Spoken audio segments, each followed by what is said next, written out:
दिव्य भौम एवं अंतरिक्ष जन्य उत्पात तथा उनकी शांति के उपाय। सूत जी कहते हैं, ब्राह्मणों, अब मैं विविध प्रकार के अपशकुनों, उत्पातों एवं उनके फलों का वर्णन कर रहा हूं। आप लोग सावधान होकर सुने। जिस व्यक्ति की लग्न कुंडली अथवा गोचर में पाप ग्रहों का योग हो तो उसकी शांति करानी चाहिए। दिव्य, अंतरिक्ष और भौम, ये 3 प्रकार के उत्पात होते हैं। ग्रह, नक्षत्र आदि से अनिष्ट की आशंका होती है, वो दिव्य उत्पात कहलाता है। उल्कापात, दिशाओं का दाह, आकाश में गंधर्व नगर का दर्शन, खंड वृष्टि, अनावृष्टि या अतिवृष्टि आदि अंतरिक्ष जन्य उत्पात है। जलाशयों, वृक्षों, पर्वतों तथा पृथ्वी से प्रकट होने वाले भूकंप आदि उत्पात भौम उत्पात कहलाते हैं। अंतरिक्ष एवं दिव्य उत्पातों का प्रभाव 1 सप्ताह तक रहता है। इसकी शांति के लिए तत्काल उपाय करना चाहिए अथवा वे बहुत समय तक प्रभावी रहते हैं। देवताओं का हंसना, रुधिर स्त्राव होना, अकस्मात बिजली एवं वज्र का गिरना, हिंसा और निर्दयता का बढ़ना, सर्पों का आरोहण करना, ये सब देव दुर्निमित्त है। मेघ से उत्पन्न वृष्टि केवल शिलातल पर ही गिरे तो 1 सप्ताह के अंदर उत्पन्न प्राणी नष्ट हो जाते हैं। एक राशि पर शनि, मंगल और सूर्य ये पाप ग्रह स्थित हो जाएं और पृथ्वी अकस्मात धुएं से ढकी दिखे तो भारी जनसंहार की संभावनाएं होती है। यदि बृहस्पति अपनी राशि का अतिचार करे और शनि वहां स्थित न हो तो राज्य नष्ट होने की संभावनाएं रहती हैं। यदि सूर्य कुछ समय तक न दिखाई दे और दिशाओं में दाह होने लगे, धूमकेतु दिखाई दे और बार बार भूकंप होता हो तथा राजा के जन्मदिन में इंद्रधनुष दिखाई पड़े तो वह उसके लिए भारी दुर्निमित्त है। भयंकर आंधी तूफान आ जाए, ग्रहों का आपस में युद्ध दिखलाई दे, 3 महीने में ही दूसरा ग्रहण लग जाए अथवा उल्कापात हो, आकाश और भूमि पर मेंढक दौड़ने लगे, हल्दी के समान पीली वृष्टि हो, पत्थरों में सिंह और बिल्ली की आकृति दिखलाई पड़े तो राष्ट्र में दुर्भिक्ष और राजा का विनाश होता है। चैत्र में अथवा कुंभ में सूर्य में नदी का वेग अकस्मात बढ़ जाए तो राष्ट्र में विप्लव होता है। ये सब सूर्यजन्य अद्भुत उत्पात है। हवन आदि द्वारा इसकी शांति करानी चाहिए। कृष्णेन, इस सूर्य मंत्र द्वारा हवन कराने चाहिए। धन आदि का निस्सार हो जाना, गौओं का निस्तेज हो जाना, कुओं का जल सहसा सूख जाना, ये सब भी सूर्य जनित उत्पात हैं। इनकी शांति के लिए कमल पुष्पों से 1 सहस्त्र आहुतियां देनी चाहिए। विकृत पक्षी, पांडुवर्ण, क्वपोत, श्वेत, उल्लू, काला कौआ और कराकुल पक्षी यदि घर में गिरे तो उस घर में महान उत्पात मच जाता है। गले की मालाएं आपस में टकराने लगे, संघ उत्पन्न बालक को दांत हो, देवताओं की मूर्तियां हंसती हों, मूर्तियों में पसीना दिख पड़े और घड़े में अथवा घर में सर्प और मंडूक का प्रसव हो जाए तो उस घर की गृहिणी 6 मास के अंदर नष्ट हो जाती है। घर पर या वृक्ष पर बिजली कड़कड़ाकर गिरने और आग की ज्वालाएं दिखाई देने पर महान उत्पात होता है। इन सब की शांति के लिए रविवार के दिन भगवान सूर्य की प्रसन्नता हेतु उनकी पूजा करें। तिल एवं पायस की 10,000 आहुतियां प्रदान करें, गौदान करें और ब्राह्मणों को दक्षिणा दें। इससे शीघ्र शांति होती है। अचानक ध्वज, चामर, छत्र तथा सिंहासन से वशीभूत रथ पर राजा का दिखलाई देना तथा स्त्री पुरुषों की लड़ाई, ये भी महान उत्पात है। पृथ्वी का कांपना, पहाड़ों का टकराना, कोयल और उल्लू का रोना आदि सुनाई पड़े तो राजा, मंत्री, राजपुत्र, हाथी आदि विनष्ट होते हैं। ताड़ एवं सुपारी के वृक्ष एक साथ उत्पन्न हो जाएं तो उस घर में रहने वाले पर विपत्ति की संभावना होती है। घर में वृक्षों में अन्य वृक्षों के फूल फल लगे हुए दिखें तो ये सोम ग्रहजन्य उत्पात है। इसकी शांति के लिए सोमवार के दिन सोम के निमित्त दधि, मधु, घृत तथा पलाश आदि से इम देवा इस मंत्र से 1000 आहुतियां दे और चरु से भी हवन करें।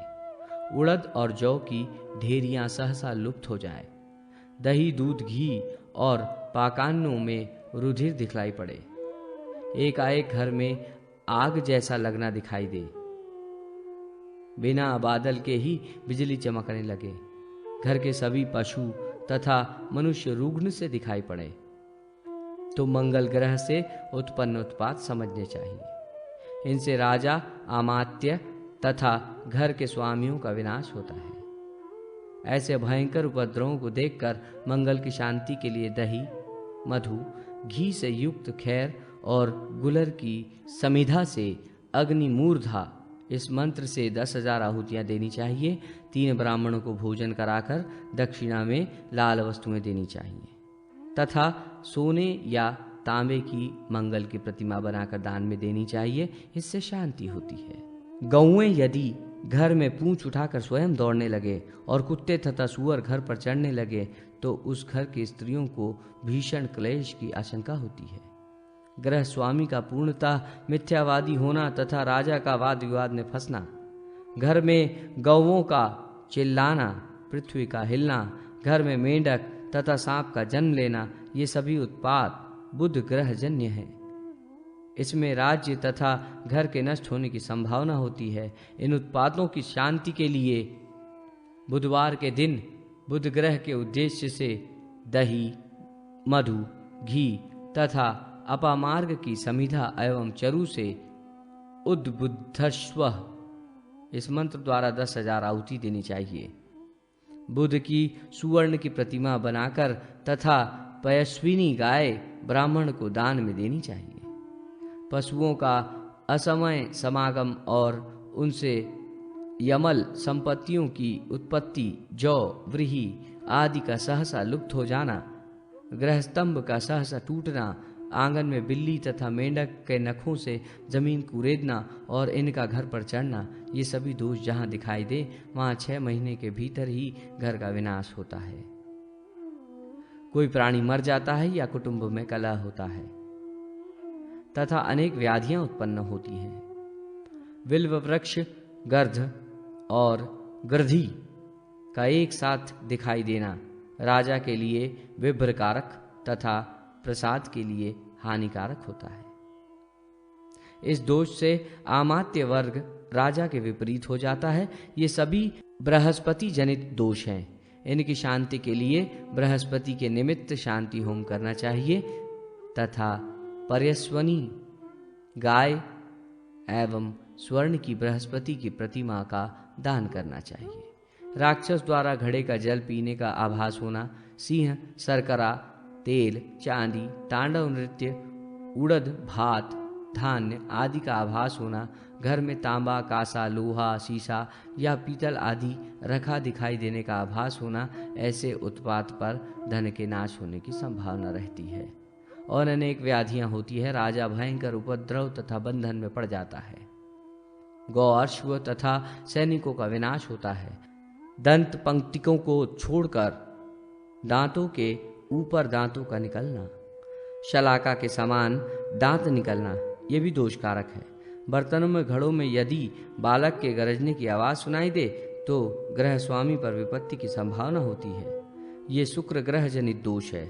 इसकी शांति के लिए शुक्रवार के दिन दही, मधु, घृतयुग, शमीपत्र से हवन करें और 2 सफेद वस्त्र, पयस्विनी श्वेत गौ और सुवर्ण की शुक्र की प्रतिमा का दान करना चाहिए। मंदिर की जमीन यदि रक्त वर्ण की अथवा पुष्पित दिखाई दे तो वहां भी उत्पात की संभावना दिखाई देती है। आकाश में जलती हुई आग दिखाई दे तो स्त्री पुरुषों को हानि होती है और राष्ट्र में विप्लव की संभावना होती है। सभी औषधियां और सस्य रसविहीन हो जाएं, हाथी घोड़े मतवाले होकर हिंसक हो जाएं, राजा के लिए नगर तथा गांव में सभी शत्रु हो जाएं, गौ, महिष आदि पशु अनायास उत्पात मचाने लगें, घर के दरवाजे में गोह और शंखिनी प्रवेश करें तो अशुभ समझना चाहिए। इससे राजपीड़ा और धनहानि होती है। ये सभी उत्पात शनि ग्रह जनित समझने चाहिए। इनकी शांति के लिए विविध सस्यों तथा समिधाओं से शनिवार के दिन शहनो देवी इस मंत्र से 10,000 आहुतियाँ देनी चाहिए और चरु से भी हवन कराना चाहिए। नीली सवत्सा पयसनी गाय, 2 वस्त्र, सोना, चांदी, शनि की प्रतिमा आदि दक्षिणा में ब्राह्मण को देनी चाहिए। बादल के गरजे बिना लाल पीली शिलावृष्टि का दिखलाई देना, बिना हवा के वृक्ष का हिलता डुलता दिखलाई देना, इंद्रध्वज तथा इंद्रधनुष का गिरना, दिन में सियारों तथा रात्रि में उल्लू का रोना, एक बैल का दूसरे बैल के कुकुद पर मुंह रखकर रंभाना, ऐसे दोष होने पर देश में पाप की वृद्धि होती है तथा राजा राज्य एवं धर्म से च्युत हो जाता है। गौ और ब्राह्मण में परस्पर द्वंद्व मच जाता है, वहां नष्ट हो जाते हैं। यदि आकाश में ध्वज की छाया दिखलाई पड़े तो राष्ट्र में महान विप्लव होता है। यदि जल में जलती हुई आग दिखलाई दे और सिर अथवा सिर पर बिजली गिर जाए तो उसका जीवन दुर्लभ हो जाता है। दरवाजों के किनारे पर अथवा स्तंभ पर अग्नि अथवा धूम दिखलाई दे तो मृत्यु का भय होता है।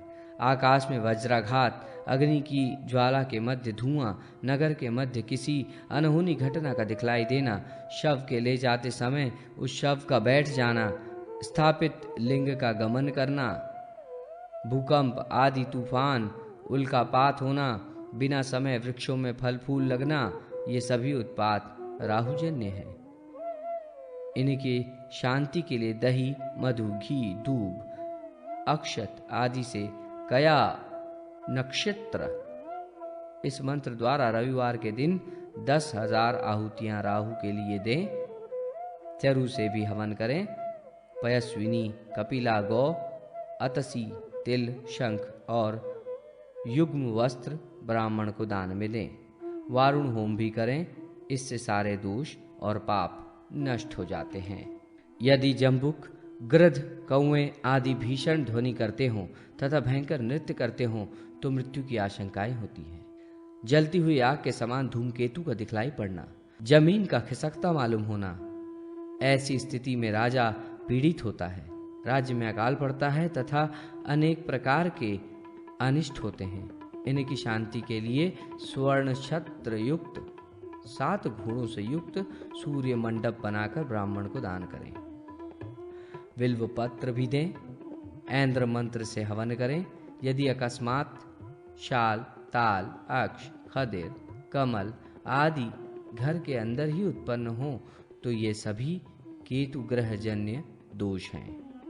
इनकी शांति के लिए त्रयंबकम इस मंत्र से दही, मधु, घृत से 10,000 आहुतियां दें तथा चरु भी प्रदान करें। नीली सवत्सा, पयस्विनी गाय, वस्त्र, केतु की प्रतिमा आदि ब्राह्मण को दान करें। दक्षिण दिशा में अपनी छाया अपने पैर के एकदम समीप आ जाए और छाया में 2 या 5 सिर दिखाई दे अथवा छिन्न भिन्न रूप में सिर दिखलाई दे तो दिखने वाले की सप्ताह के भीतर ही मृत्यु की आशंका होती है।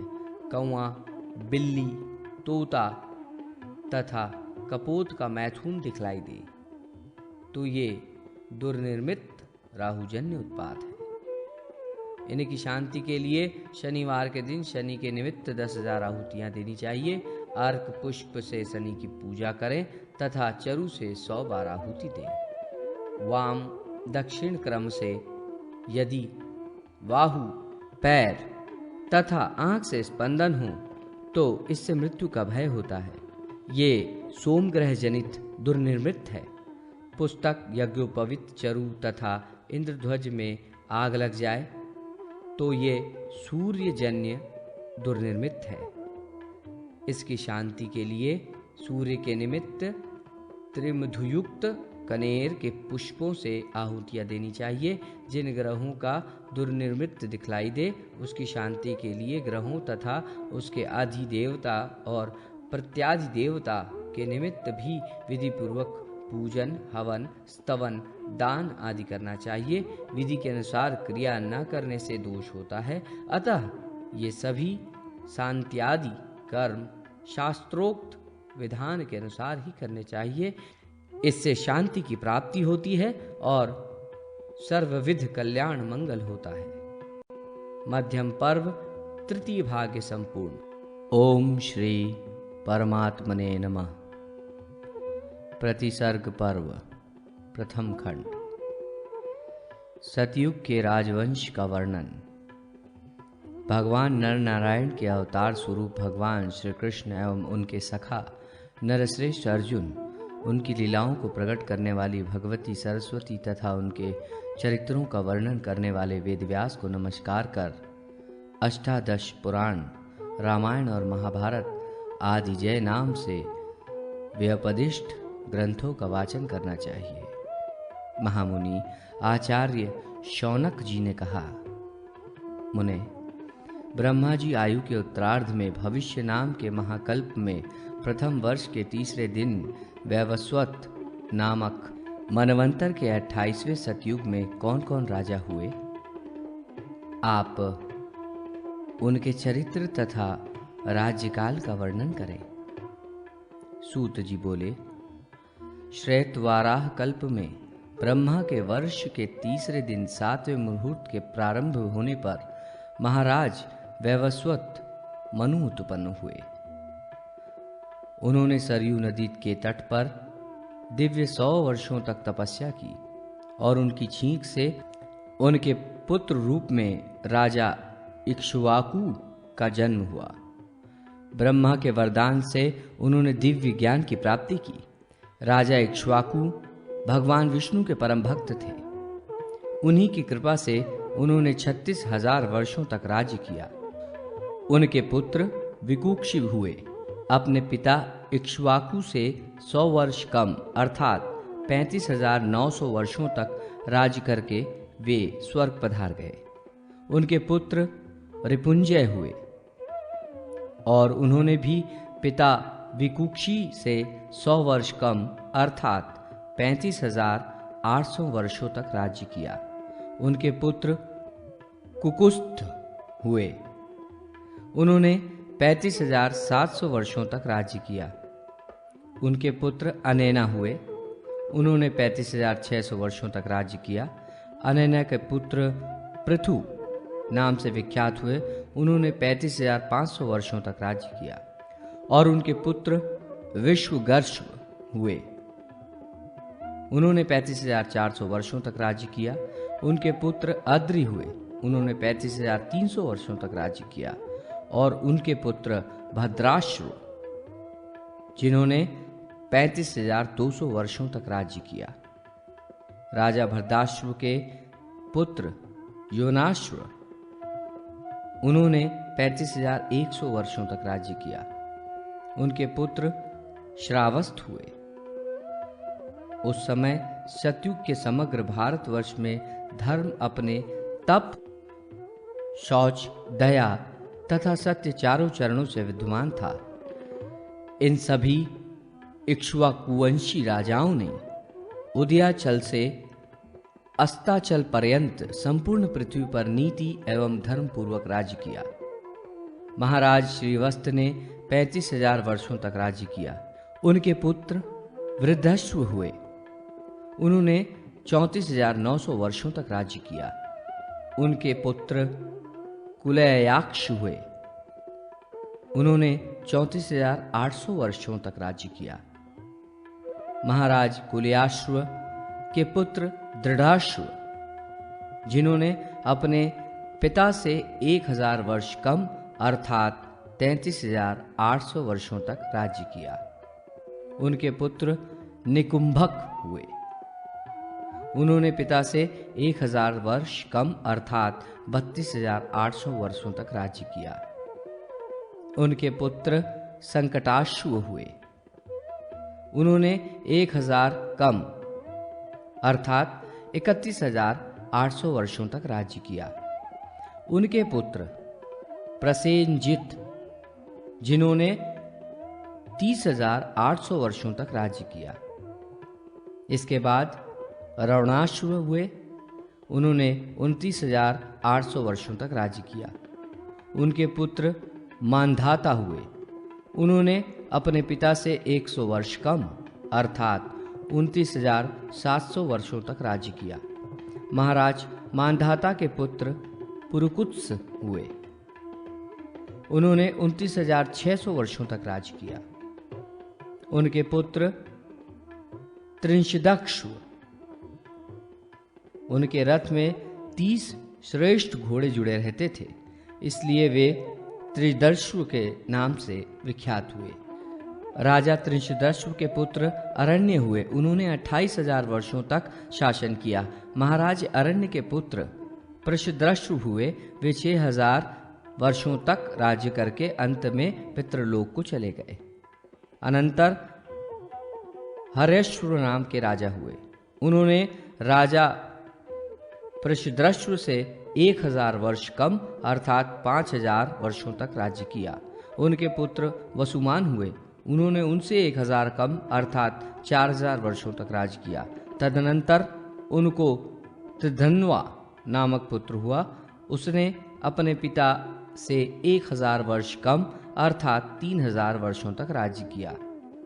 तब तक भारत में सतयुग का द्वितीय पाद समाप्त हो गया। महाराज त्रिधन्वा के पुत्र त्रयारुणी, वे अपने पिता से 1,000 वर्ष कम अर्थात 2,000 वर्षों तक राज करके स्वर्ग चले गए। उनके पुत्र त्रिशंकु हुए और उन्होंने मात्र 1,000 वर्ष राज किया। छद्म के कारण राजा त्रिशंकु हीनता को प्राप्त हुए। उनके पुत्र हरिश्चंद्र हुए। उन्होंने 20,000 वर्षों तक राज्य किया। उनके पुत्र रोहित हुए। उन्होंने पिता के समान ही राज्य किया। उनके पुत्र का नाम हारित था। राजा हारित ने भी पिता के समान ही दीर्घकाल तक राज्य किया। उनके पुत्र चुंचुभूप हुए। पिता के तुल्य वर्षों तक उन्होंने भी राज्य किया। उनके पुत्र विजय हुए। इन्होंने भी पिता के तुल्य वर्षों तक राज्य किया। उनके पुत्र रुक हुए। उन्होंने भी पिता के तुल्य वर्षों तक राज्य किया। ये सभी राजा विष्णु भक्त थे एवं इनकी सेना बहुत विशाल थी। इनके राज्य में मणि, स्वर्ण, समृद्धि तथा प्रचुर धन संपत्ति सभी को सुलभ थी। उस समय सत्ययुग का पूर्ण धर्म विद्यमान था। सत्ययुग के तृतीय चरण के मध्य भाग में राजा रुकक के पुत्र महाराज सगर हुए। वे शिव भक्त तथा सदाचार संपन्न थे। उनके पुत्र सागर नाम से प्रसिद्ध हुए। मुनियों ने 30,000 वर्षों तक उनका राज्यकाल माना है। सगर पुत्र नष्ट हो गए। दूसरी रानी से असमंजस नाम का एक पुत्र हुआ। उनके पुत्र अंशुमान हुए। उनके दिलीप और दिलीप के पुत्र भागीरथ हुए, जिनके द्वारा पृथ्वी पर लाई गई गंगा भागीरथी के नाम से प्रसिद्ध है। भागीरथ के पुत्र श्रुतसेन हुए। महाराज सगर से श्रुतसेन तक सभी राजा शैव थे। श्रुतसेन के पुत्र नाभाग तथा नाभाग के पुत्र राजा अम्बरीश अत्यंत प्रसिद्ध विष्णु भक्त हुए, जिनकी रक्षा में सुदर्शन चक्र रात दिन नियुक्त रहता था। तब तक भारत में सतयुग का तीसरा चरण समाप्त हो चुका था। सतयुग के चतुर्थ चरण में महाराज अम्बरीश के पुत्र सिंधु द्वीप हुए। उनके पुत्र आयुताशु, आयुताशु के पुत्र ऋतुपर्ण और उनके पुत्र सर्वकाम तथा उनके पुत्र कल्पमाशपाद हुए। कल्पमाशपाद के पुत्र सुदास को वशिष्ठ जी ने आशीर्वाद से मदयंती से उत्पन्न अश्मक सौदास नाम का पुत्र हुआ। सौदास तक के ये 7 राजा वैष्णव कहे गए हैं। गुरु के शाप से सौदास ने अंगों सहित अपना संपूर्ण राज्य गुरु को समर्पित कर दिया। गोकर्ण लिंग भक्त शैव कहा जाता है। राजा अश्वमक के पुत्र हरिवर्मा साधुओं के पूजक थे। उनके पुत्र दशरथ हुए। उनके पुत्र दिलीप हुए। उनके पुत्र विश्वासह हुए। उन्होंने 10,000 वर्षों तक राज्य किया। उनके अधर्म आचरण के कारण उस समय 100 वर्षों तक भयंकर अनावृष्टि हुई, जिससे उनका राज्य विनष्ट हो गया और रानी के आग्रह करने पर महर्षि वशिष्ठ ने यत्न कर यज्ञ के द्वारा खड़ांग नामक पुत्र उत्पन्न किया। राजा खड़ांग ने शस्त्र धारण कर इंद्र की सहायता से 30,000 वर्षों तक राज्य किया। तदनंतर देवताओं से वर प्राप्त कर मुक्ति प्राप्त की। उनके पुत्र दीर्घबाहु हुए। उन्होंने 30,000 वर्षों तक राज्य किया। उनके पुत्र सुदर्शन हुए। महामनीषी सुदर्शन ने राजा काशीराज की पुत्री से विवाह कर देवी के प्रसाद से राजाओं को जीतकर धर्मपूर्वक संपूर्ण भारत खंड पर 5,000 वर्षों तक राज्य किया।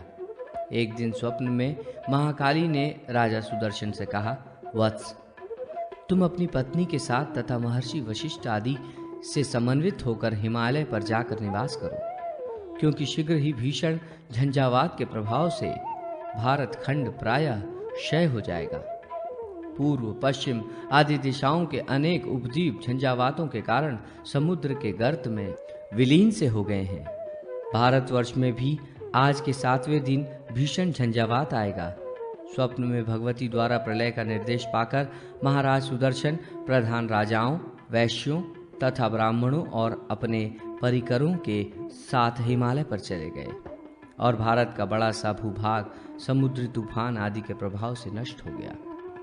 संपूर्ण प्राणी विनष्ट हो गए और सारी पृथ्वी जलमग्न हो गई। पुनः कुछ समय के अनंतर भूमि स्थल रूप में दिखलाई देने लगी।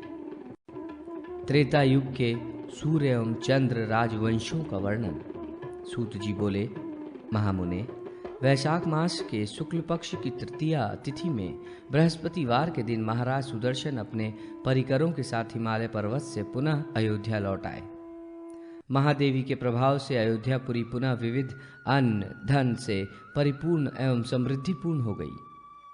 महाराज सुदर्शन ने 10,000 वर्षों तक राज्य कर नित्य लोक को प्राप्त किया। उनके पुत्र दिलीप हुए। उन्हें नंदिनी गौ के वरदान से श्रेष्ठ रघु नामक एक पुत्र उत्पन्न हुआ। राजा दिलीप ने 10,000 वर्षों तक भली भांति राज्य किया। दिलीप के बाद पिता के ही समान महाराज रघु ने भी राज्य किया। भृगुनंदन त्रेता में ये सूर्यवंशी क्षत्रिय रघुवंशी नाम से प्रसिद्ध हुए। ब्राह्मण के वरदान से उनके अज नामक पुत्र हुआ। उन्होंने भी पिता के समान ही राज्य किया। उनके पुत्र महाराज दशरथ हुए। दशरथ के पुत्र रूप में स्वयं राम उत्पन्न हुए। उन्होंने 11 वर्षों तक राज्य किया। श्री राम के पुत्र कुश ने 10,000 वर्षों तक राज्य किया। कुश के पुत्र अतिथि, अतिथि के पुत्र निषद, निषद के पुत्र नल, जो शक्ति के परम उपासक थे। नल के पुत्र नभ, नभ के पुत्र पुंडरिक, उनके पुत्र शेमधनवा, शेमधनवा के देवानिक और देवानिक के पुत्र अहिनग तथा अहिनग के पुत्र करु हुए। उन्होंने त्रेता में 100 योजन विस्तार का कुरुक्षेत्र बनाया। कुरु के पुत्र परयात्र, उनके बलस्थल, बलस्थल के पुत्र उक्त, उनके वज्रनाभि, वज्रनाभि के पुत्र शंखनाभि और उनके व्युत्थनाभि हुए।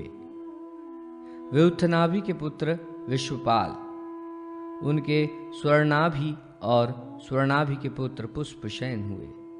पुष्पसेन के पुत्र ध्रुवसंधि तथा ध्रुवसंधि के पुत्र अपवर्मा हुए। अपवर्मा के पुत्र शीघ्रगंधा, शीघ्रगंधा के पुत्र मरुपाल और उनके पुत्र प्रसुश्रुत हुए। प्रसुश्रुत के पुत्र सुसंधि हुए। उन्होंने पृथ्वी पर एक छोर से दूसरे छोर तक राज्य किया। उनके पुत्र अमर्षण हुए। उन्होंने पिता के समान ही राज्य किया। उनके पुत्र महार्षु, महार्षु के पुत्र वृहद्दल और इनके पुत्र वृहदेशान हुए। वृहदेशान के पुत्र मरुक्षेप, उनके वत्सपाल और उनके पुत्र वत्सव्यूह हुए। वत्सव्यूह के पुत्र राजा प्रतिव्योम हुए। उनके पुत्र देवकर और उनके पुत्र सहदेव हुए। सहदेव के पुत्र बृहदक्ष, उनके भानुरत्न तथा भानुरत्न के सुप्रतीक हुए। उनके मरुदेव और मरुदेव के पुत्र सुनक्षत्र हुए। सुनक्षत्र के पुत्र केशिनर और उनके पुत्र अंतरिक्ष और अंतरिक्ष के पुत्र सर्वाणांग हुए। सर्वाणांग के पुत्र अमित्रंजित हुए। उनके पुत्र बृहद्राज और बृहद्राज के पुत्र धर्मराज हुए।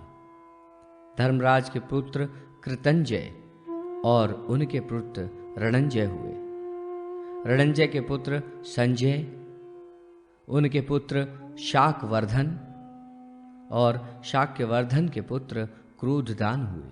क्रोधदान के पुत्र अतुल विक्रम, उनके पुत्र प्रसेनजीत और प्रसेनजीत के पुत्र शूद्रक हुए। शूद्रक के पुत्र सूरत हुए। ये सभी महाराज रघु के वंशज तथा देवी की आराधना में रत रहते थे।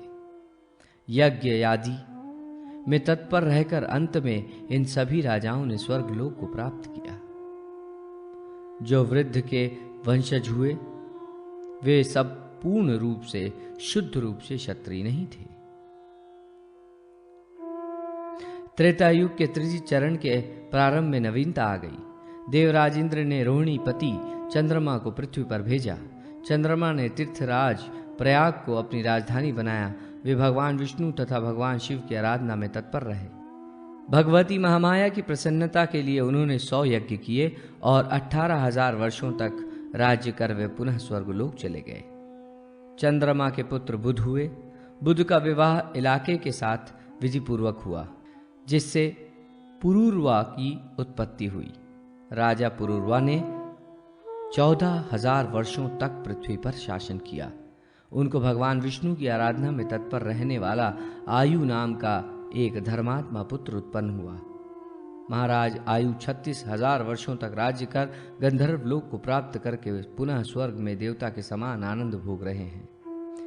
आयु के पुत्र हुए नहुष, जिन्होंने अपने पिता के समान ही धर्म पूर्वक पृथ्वी पर राज्य किया। तदनंतर उन्होंने इंद्र को प्राप्त कर तीनों लोकों को अपने अधीन कर लिया।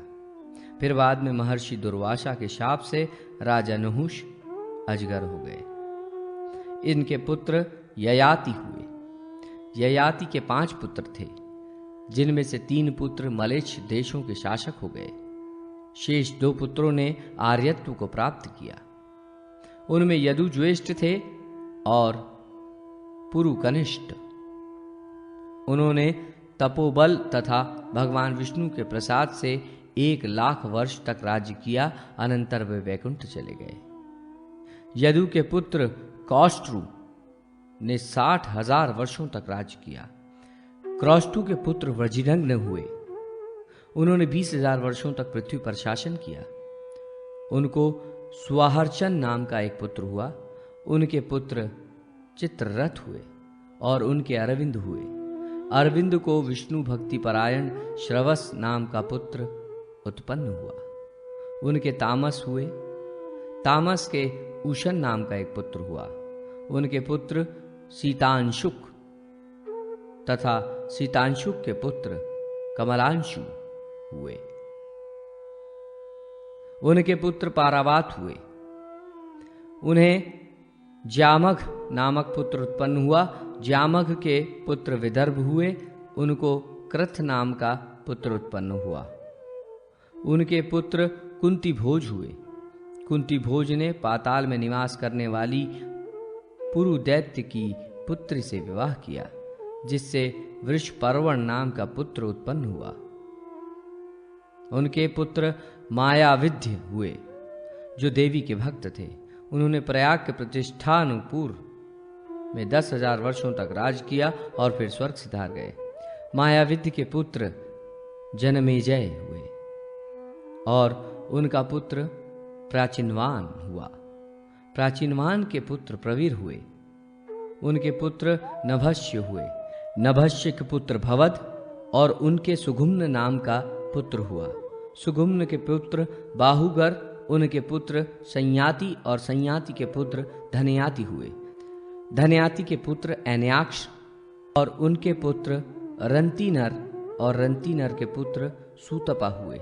सूतपा के पुत्र संवरण हुए, जिन्होंने हिमालय पर्वत पर तपस्या करने की इच्छा की और 100 वर्षों तक तपस्या करने के पश्चात भगवान सूर्य अपनी तप्ती नाम की कन्या से इनका विवाह कर दिया। संतुष्ट होकर राजा संवरण सूर्य लोक चले गए। तदनंतर काल के प्रभाव से त्रेता युग का अंत समय उपस्थित हो गया, जिससे चारों ओर समुद्र उमड़ आए और प्रलय का दृश्य उपस्थित हो गया। 2 वर्षों तक पृथ्वी पर्वतों सहित समुद्र में विलीन रही। झंझावातों के प्रभाव से समुद्र सूख गया। फिर महर्षि अगस्त्य के तेज से भूमि स्थलीभूत होकर दिखने लगी और 5 वर्ष के अंदर पृथ्वी, वृक्ष, दुर्वा आदि से संपन्न हो गई। भगवान सूर्य देव की आज्ञा से महाराज संवरण, महारानी तप्ती, महर्षि वशिष्ठ और तीनों वर्णों के लोगों के साथ पुनः पृथ्वी पर आ गए। द्वापर युग के चंद्रवंशीय राजाओं का वृतांत। महर्षि शौक ने पूछा, लौह हर्षण जी, आप ये बताइए कि महाराज संवरण किस समय पृथ्वी पर आए और उन्होंने कितने समय तक राज्य किया, तथा द्वापर में कौन कौन से राजा हुए, ये सब भी बताएं। सूत जी बोले, महर्षि, महाराज संवरण भाद्रपद के कृष्ण पक्ष की त्रयोदशी तिथि को शुक्रवार के दिन मुनियों के साथ प्रतिष्ठानपुर में आए। विश्वकर्मा ने वहां एक ऐसे विशाल प्रासाद का निर्माण किया जो ऊंचाई में आधा कोस या 1.5 किलोमीटर के लगभग था। महाराज संवरण ने 5 योजन या 20 कोस के क्षेत्र में प्रतिष्ठानपुर को अत्यंत सुंदरता एवं स्वच्छता पूर्वक बसाया। एक ही समय में बुद्ध के वंश में उत्पन्न प्रसेन और यदुवंशीय राजा सातत्व सूरसेन मथुरा के शासक हुए। मलेच्छ वंशीय इश्मश्रुपाल मरुदेव के शासक हुए। क्रमशः प्रजाओं के साथ राजाओं की संख्या बढ़ती चली गई। राजा संवरण ने 10,000 वर्षों तक राज्य किया। इसके बाद उनके पुत्र अर्चाग्य हुए। उन्होंने भी 10,000 वर्षों तक शासन किया। उनके पुत्र सूर्यजापी ने पिता के शासन काल में आधे समय तक राज्य किया। उनके पुत्र सौर्य यज्ञ परायण सूर्य यज्ञ हुए। उनके पुत्र आदित्यवर्धन के पुत्र द्वादशात्मा और उनके पुत्र दिवाकर हुए। इन्होंने भी प्रायः अपने पिता से कुछ कम ही दिनों तक राज्य किया। दिवाकर के पुत्र प्रभाकर और प्रभाकर के पुत्र भावसदात्मा हुए। भावसदात्मा के पुत्र विवस्वज्ञ, उनके पुत्र हरिश्राचरण और उनके पुत्र वैकर्तन हुए।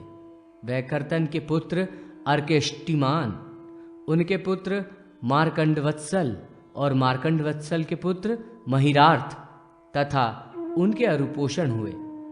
अरुपोषण के पुत्र ध्युमनी, ध्युमनी के पुत्र तरणीयज्ञ और उनके पुत्र मैत्रेष्टिवर्धन हुए।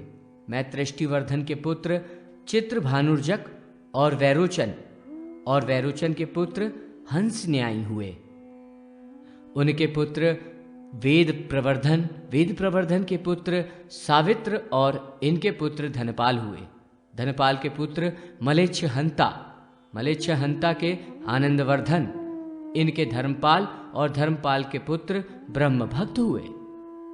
उनके पुत्र ब्रह्मोष्ठीवर्धन, उनके पुत्र आत्मप्रपूजक और उनके परमेष्ठी नामक पुत्र हुए। परमेष्ठी के पुत्र हिरण्यवर्धन, उनके धृतयाजी, उनके विधात प्रपूजक और उनके पुत्र द्रुहिणकृत हुए। द्रुहिणकृतु के पुत्र वैरंच्य, उनके पुत्र कमलासन और कमलासन के पुत्र शमवर्ती हुए। शमवर्ती के पुत्र श्राद्धदेव और उनके पितृ वर्धन और उनके सोमदत्त और सोमदत्त के पुत्र सोमदत्ती हुए। सोमदत्ती के पुत्र सोमवर्धन, उनके अवंतस के पुत्र प्रतंस और प्रतंस के पुत्र परातंस हुए। परातंस के पुत्र अयतंस, उनके पुत्र समातंस, उनके पुत्र अनुतंस और अनुतंस के पुत्र अधितंस हुए। अधितंस के अभितंस, उनके पुत्र समुत्तंस, उनके तंस और तंस के पुत्र दुष्यंत हुए। महाराज, दुष्यंत की पत्नी शकुंतला से भरत नाम के पुत्र हुए, जो सदा सूर्यवंश की पूजा में तत्पर रहते थे। महाराज भरत ने महामाया भगवती की कृपा से संपूर्ण पृथ्वी पर 36,000 वर्षों तक चक्रवर्ती सम्राट के रूप में राज्य किया और उनके पुत्र महाबल हुए। महाबल के पुत्र भारद्वाज हुए और भारद्वाज के पुत्र मनुमान्य हुए, जिन्होंने 18,000 वर्षों तक पृथ्वी पर शासन किया। उनके वृद्ध बृहद क्षेत्र उनके पुत्र सुहोत्र और सुहोत्र के पुत्र वितिहोत्र हुए। इन्होंने 10,000 वर्षों तक राज्य किया। वितिहोत्र के पुत्र यज्ञहोत्र, यज्ञहोत्र के पुत्र शक्रहोत्र हुए। इंद्रदेव ने प्रसन्न होकर इन्हें स्वर्ग प्रदान किया। उस समय अयोध्या में महाबली प्रतापेंद्र नामक राजा हुए। उन्होंने 10,000 वर्षों तक भारत पर शासन किया। इनके पुत्र मंडलिक हुए। मंडलिक के पुत्र विजयेंद्र, विजयेंद्र के पुत्र धनुर्दीप्त हुए। महाराज शक्रहोत्र इंद्र की आज्ञा से घृणाची के साथ पुनः भूतल पर आए और उन्होंने राजा धनुर्दीप्त को जीतकर पृथ्वी पर शासन किया। शक्रहोत्र के घृणाची से हस्ती नामक पुत्र उत्पन्न हुआ। हस्ती ने ऐरावत हाथी के बच्चे पर आरूढ़ होकर पश्चिम में अपने नाम से हस्तिना नामक नगरी का निर्माण किया। ये 10 योजन विस्तृत है तथा सरवंगा के तट पर अवस्थित है। वहां उन्होंने 10,000 वर्षों तक निवास कर राज्य किया। महाराज हस्ती के पुत्र अजमीड़, अजमीड़ के पुत्र रक्षपाल, रक्षपाल के पुत्र सुषमर्यण और उनके पुत्र करु हुए। इंद्र के वरदान से वे सदैह स्वर्ग चले गए। उस समय मथुरा में सास्वत वंश में वृष्णि नाम के एक महाबली राजा हुए। उन्होंने भगवान विष्णु के वरदान से 5,000 वर्षों तक संपूर्ण राज्य को अपने अधीन रखा। राजा विष्णु के पुत्र निरावृत्ति हुए। निरावृत्ति के पुत्र दशारी, दशारी के पुत्र वियामुन और वियामुन के पुत्र जीमूत और इनके पुत्र विकृति हुए। विकृति के पुत्र भीमरथ, उनके पुत्र नवरथ और नवरथ के दशरथ हुए। उनके पुत्र शकुनी और कुशुंभ और कुशुंभ के पुत्र देवरथ हुए। देवरथ के पुत्र देवक्षेत्र, उनके पुत्र मधु और मधु के पुत्र नवरथ और उनके कुरुवत्स हुए। इन सभी लोगों ने अपने अपने पिता के तुल्य वर्षों तक राज्य किया। कुरुवत्स के पुत्र अनुरथ, उनके पुरुहोत्र और पुरुहोत्र के पुत्र विचित्रांग हुए। उनके सातवान और उनके पुत्र भजमान हुए। उनके पुत्र विदुरथ और सुरभक्त के सुमना हुए।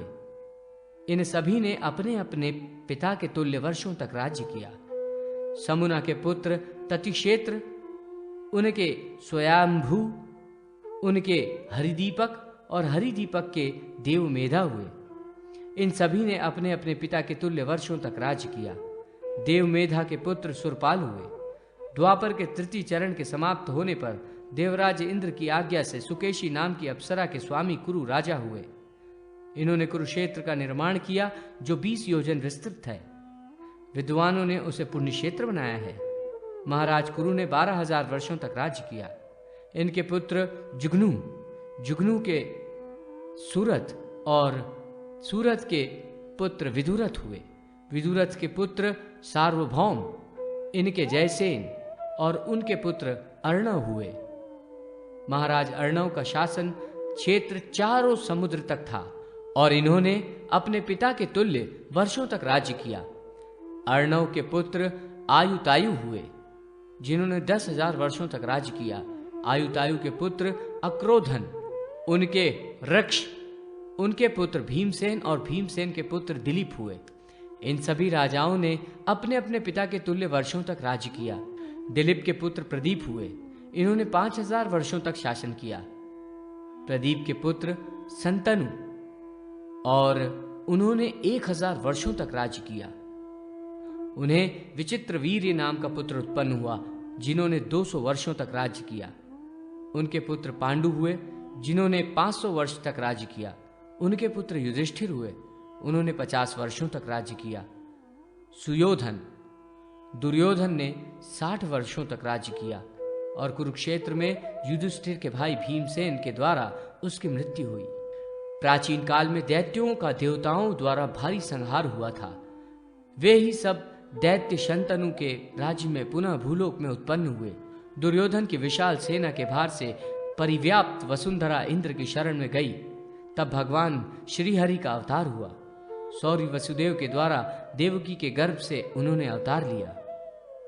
वे 135 वर्षों तक पृथ्वी में रहकर उसके बाद गोलोक चले गए। भगवान श्री कृष्ण का अवतार द्वापर के चतुर्थ चरण के अंत में हुआ था। इसके बाद हस्तिनापुर में अभिमन्यु के पुत्र परीक्षित ने राज्य किया। परीक्षित के राज्य करने के बाद उनके पुत्र जनमेजय ने राज्य किया। तदनंतर उनके पुत्र महाराज शतनिक पृथ्वी के शासक हुए। उनके पुत्र यज्ञदत्त हुए। उनके पुत्र निश्चक्र हुए। उनके पुत्र उष्ट्रपाल हुए। उनके पुत्र चित्ररथ और चित्ररथ के पुत्र घृतिमान और उनके पुत्र सुषेण हुए।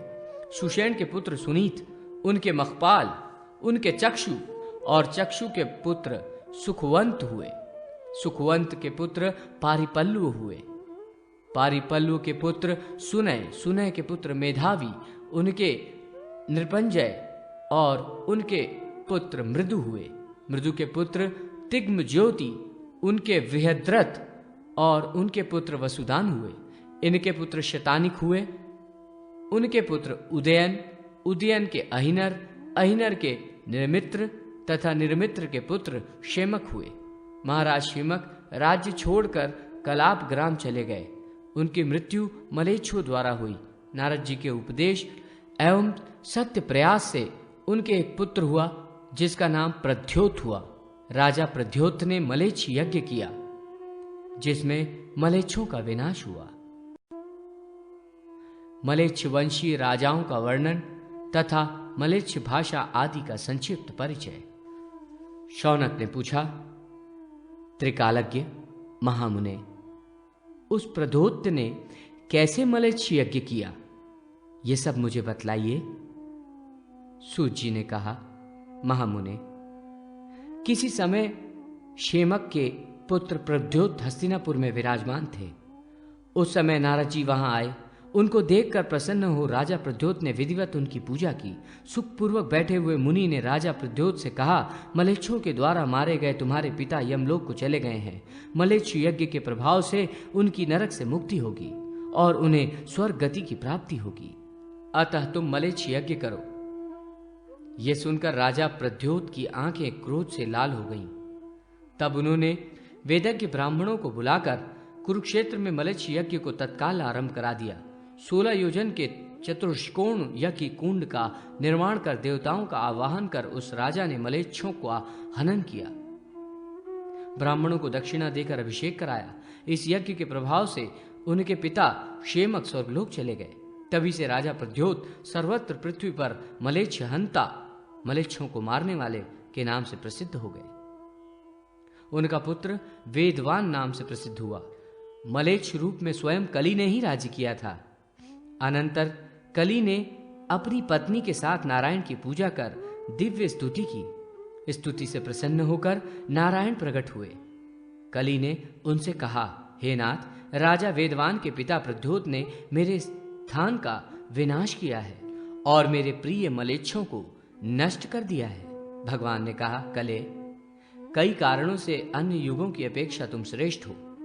अनेक रूपों को धारण कर मैं तुम्हारी इच्छा को पूर्ण करूंगा। आदम नाम का पुरुष और हव्यती हव्वा नाम की पत्नी से मलेच्छ वंशों की वृद्धि करने वाले उत्पन्न होंगे। ये कहकर श्री हरि अंतर्ध्यान हो गए और कलयुग को इससे बहुत आनंद हुआ। उसने नीलाचल पर्वत पर आकर कुछ दिनों तक निवास किया। राजा वेदवान को सुनंद नाम का पुत्र हुआ और बिना संतति के ही वो मृत्यु को प्राप्त हुआ। इसके बाद आर्यावर्त देश सभी प्रकार से क्षीण हो गया और धीरे धीरे मलेच्छों का बल बढ़ने लगा तथा नैमिषारण्य निवासी 88,000 ऋषि मुनि हिमालय पर चले गए और वे बद्री क्षेत्र में आकर भगवान विष्णु की कथा वार्ता में संलग्न हो गए। सूत जी ने पुनः कहा, मुने, द्वापर युग के 16,000 वर्ष शेष काल में आर्य देश की भूमि अनेक कीर्तियों से समन्वित रही, पर इनके समय में कहीं शूद्र कहीं वर्ण संकर राजा भी हुए। 8,202 वर्ष द्वापर युग के शेष रह जाने पर ये भूमि मलेच्छ देशों के राजाओं के प्रभाव में आने लग गई। मलेच्छों का आदि पुरुष आदम, उसकी स्त्री हव्यवती हव्वा, दोनों इंद्रियों का दमन कर ध्यान परायण रहते थे। ईश्वर ने प्रधान नगर के पूर्व भाग में 4 कोस वाला एक रमणीय महावन का निर्माण किया। पाप वृक्ष के नीचे जाकर कलयुग सर्वरूप धारण कर हव्वा के पास आया। उस धूर्त कली ने हव्वा को धोखा देकर गूलर के पत्तों में लपेटकर दूषित वायु युक्त फल उसे खिला दिया, जिससे विष्णु की आज्ञा भंग हो गई। इससे अनेक पुत्र हुए जो सभी मलेच्छ कहलाए। आदम पत्नी के साथ स्वर्ग चला गया। उसका श्वेत नाम से विख्यात श्रेष्ठ पुत्र हुआ, जिसकी 112 वर्ष की आयु कही गई है। उसका पुत्र अनूह हुआ, जिसने अपने पिता से कुछ कम ही वर्ष शासन किया। उसका पुत्र कीनाश था, उसने पितामह के समान राज्य किया। महल्लल नाम का उसका पुत्र हुआ, उसका पुत्र मानगर हुआ। उसको वेरद नाम का पुत्र हुआ और अपने नाम से नगर बसाया। उसका पुत्र विष्णु भक्ति परायण हनुक हुआ। फलों का हवन कर उसने आध्यात्म तत्व का ज्ञान प्राप्त किया। मलेच्छ धर्म परायण व सशरीर स्वर्ग चला गया। इसने द्विजों के आचार विचार का पालन किया और देव पूजा भी की। फिर भी वो विद्वानों के द्वारा मलेच्छ ही कहा गया। मुनियों के द्वारा विष्णु भक्त, अग्नि पूजा, अहिंसा, तपस्या और इंद्रिय दमन ये मलेच्छों के धर्म कहे गए हैं। हनुक का पुत्र मतोच्छिल हुआ। उसका पुत्र लोमक हुआ। अंत में उसने स्वर्ग प्राप्त किया। तदनंतर उसका न्यूह नाम का पुत्र हुआ। न्यूह के सीम, शम और भाव ये 3 पुत्र हुए। न्यूह आत्म ध्यान परायण तथा विष्णु भक्त था। किसी समय उसने स्वप्न में विष्णु का दर्शन प्राप्त किया और उन्होंने न्यूह से कहा कि वत्स सुनो, आज से 7वें दिन प्रलय होगा। हे भक्त श्रेष्ठ, तुम सभी लोगों के साथ नाव पर चढ़कर अपने जीवन की रक्षा करना, फिर तुम बहुत विख्यात व्यक्ति बन जाओगे। भगवान की बात मानकर उसने एक सुदृढ़ नौका का निर्माण करवाया, जो 300 हाथ लंबी, 50 हाथ चौड़ी और 30 हाथ ऊंची थी और सभी जीवों से समन्वित थी। विष्णु के ध्यान में तत्पर होता हुआ वो अपने वंश के साथ नाव पर चढ़ गया। इसी बीच इंद्रदेव ने 40 दिनों तक लगातार मेघों से मूसलाधार वृष्टि कराई। संपूर्ण भारत सागरों के जल से पाल्वित हो गया। चारों सागर मिल गए, पृथ्वी डूब गई, पर हिमालय पर्वत का बद्री क्षेत्र पानी से ऊपर ही रहा, वो डूबा नहीं। 88,000 ब्रह्मवादी मुनिगण अपने शिष्यों के साथ वहीं स्थिर और सुरक्षित रहे। न्यूह भी अपनी नौका के साथ वहीं आकर बच गए। संसार के शेष सभी प्राणी विनिष्ट हो गए। उस समय मुनियों ने विष्णु माया की स्तुति की। मुनियों ने कहा, महाकाली को नमस्कार है, माता देवी को नमस्कार है, विष्णु पत्नी महालक्ष्मी को, राधा देवी को और रेवती, पुष्पवती तथा स्वर्णवती को नमस्कार है, कामाक्षी माया और माता को नमस्कार है। महावायु के प्रभाव से मेघों के भयंकर शब्द एवं उग्र जल की धाराओं से दारुण भय उत्पन्न हो गया। भैरवी, तुम इस भय से हम किंकरों की रक्षा करो। देवी ने प्रसन्न होकर जल की वृद्धि को तुरंत शांत कर दिया। हिमालय की प्रांतवर्ती शिशिणा नाम की भूमि 1 वर्ष में जल से हट जाने पर स्थल के रूप में दिखने लगी। न्यूह अपने वंशजों के साथ उस भूमि पर आकर निवास करने लगा। शौनक ने कहा, मुनीश्वर, प्रलय के बाद उस समय जो कुछ वर्तमान है उसे अपनी दिव्य दृष्टि के प्रभाव से जानकर बतलाएं। सूत जी बोले, शौनक, न्यूह नाम का पुनर्निर्दिष्ट मलेच्छ राजा भगवान विष्णु की भक्ति में लीन रहने लगा। इससे भगवान विष्णु ने प्रसन्न होकर अपने वंश की वृद्धि की। उसने वेद वाक्य और संस्कृत से बहिर्भूत मलेच्छ भाषा का विस्तार किया और कल की वृद्धि के लिए ब्राह्मी भाषा को अपशब्द वाली भाषा बनाया और उसने 3 पुत्रों को सीम, शम तथा भाव के नाम क्रमशः शीम, हाम तथा याकुत रख दिए। याकुत के 7 पुत्र हुए, जुम्र, माजूज, मादी, यूनान, तुवलोम, शक तथा तिरास। इन्हीं के नाम पर अलग अलग देश प्रसिद्ध हुए। जुम्र के 10 पुत्र हुए। उनके नामों से भी देश प्रसिद्ध हुए। यूनान के अलग अलग संतानें इलीश, तरलीश, कित्ती और हुदा इन 4 नामों से प्रसिद्ध हुई तथा उनके नाम से भी अलग अलग देश बसे। न्यूह के द्वितीय पुत्र हाम, शम से 4 पुत्र कहे गए हैं। कुश, मिस्र, कुज, कना इनके नाम पर भी देश प्रसिद्ध हैं। कुश के 6 पुत्र हुए, सवा, हबिल, सरवत, उर्गम, सवतिका और महाबली निमरूह। इनकी भी कलन, सिना, रोरक, अक्कद, बाबुन और रसनादेशक आदि संतानें हुई। इतनी बातें ऋषियों को सुनाकर सूत जी समाधिस्थ हो गए। बहुत वर्षों बाद उनकी समाधि खुली और वे कहने लगे, ऋषियों, अब मैं न्यूह के ज्येष्ठ पुत्र राजा सीम के वंश का वर्णन करता हूँ। मलेच्छ राजा सीम ने 500 वर्षों तक भली भांति राज्य किया। अरकनसद उसका पुत्र था, जिसने 434 वर्षों तक राज्य किया। उसका पुत्र सिंहल हुआ, उसने भी 460 वर्षों तक राज्य किया। उसका पुत्र इब्र हुआ, उसने पिता के समान ही राज्य किया। उसका पुत्र फलज हुआ, जिसने 240 वर्षों तक राज्य किया। उसका पुत्र रऊ हुआ, उसने 237 वर्षों तक राज्य किया। उसके जुज नाम का एक पुत्र हुआ, पिता के समान ही उसने राज्य किया। उसका पुत्र नुहुर हुआ, उसने 160 वर्षों तक राज्य किया। हे राजन, अनेक शत्रुओं का भी उसने विनाश किया। नुहुर का पुत्र ताहर हुआ, पिता के समान उसने राज्य किया। उसके अविराम, नुहुर और हारन ये 3 पुत्र हुए। हे मुने, इस प्रकार मैंने नाम मात्र से मलिच्छ राजाओं के वंशों का वर्णन किया।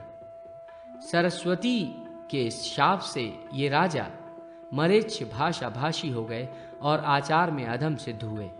कलयुग में इनकी संख्या की विशेष वृद्धि हुई, किंतु मैंने संक्षेप थी इन वंशों का वर्णन किया।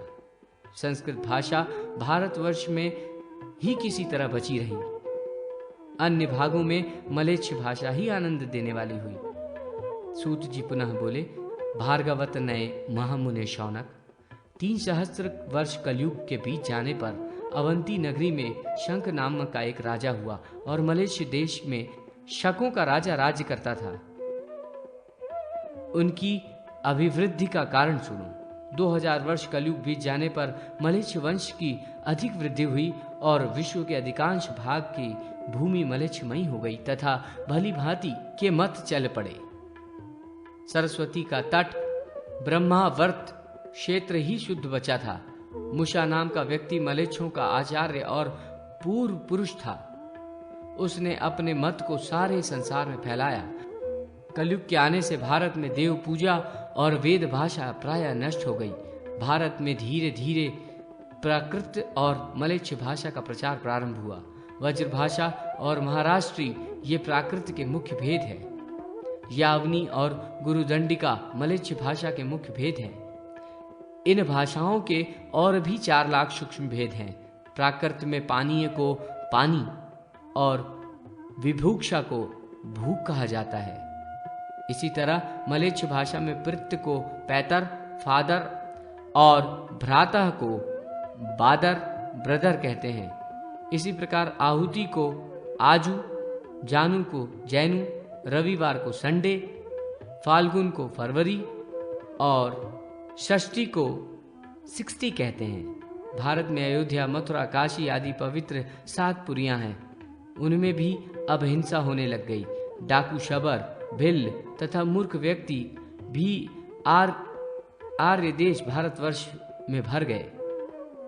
मलेच्छ देश में मलेच्छ धर्म को मानने वाले सुख से रहते हैं। यही कलयुग की विशेषता है। भारत और इसके द्वीपों में मलेच्छों का राज्य रहेगा, ऐसा समझकर हे मुनि श्रेष्ठ, आप लोग हरि का भजन करें। काश्यप के उपाध्याय, दीक्षित आदि 10 पुत्रों का नामोल्लेख, मगध के राजवंश और बौद्ध राजाओं का तथा चौहान और परमार आदि राजवंशों का वर्णन। शौकन जी ने पूछा, महाराज, ब्रह्मावर्त में मलेच्छगण क्यों नहीं आ सके? इसका कारण बताएं। सूत जी बोले, मुने, सरस्वती के प्रभाव से वे सब वहां नहीं आ सके। वहां कश्यप नाम के एक ब्राह्मण रहते थे। वे कली के 1000 वर्ष बीतने पर देवताओं की आज्ञा से स्वर्गलोक से ब्रह्मावर्त में आए। उनकी धर्मपत्नी का नाम आर्यावती। उससे काश्यप के 10 पुत्र उत्पन्न हुए। उनके नाम इस प्रकार हैं: उपाध्याय, दीक्षित, पाठक, शुक्ल, मिश्र, अग्निहोत्री, द्विवेदी, त्रिवेदी, पांड्य तथा चतुर्वेदी। ये अपने नाम के अनुरूप गुण वाले थे। उनके पिता काश्यप, जो सभी ज्ञानों से समन्वित और संपूर्ण वेदों के ज्ञाता थे, उनके बीच रहकर उन्हें ज्ञान देते रहते थे। काश्यप ने कश्मीर में जाकर जगत जननी सरस्वती को रक्त पुष्प, अक्षत, धूप, दीप, नैवेद्य तथा पुष्पांजलि द्वारा संतुष्ट किया।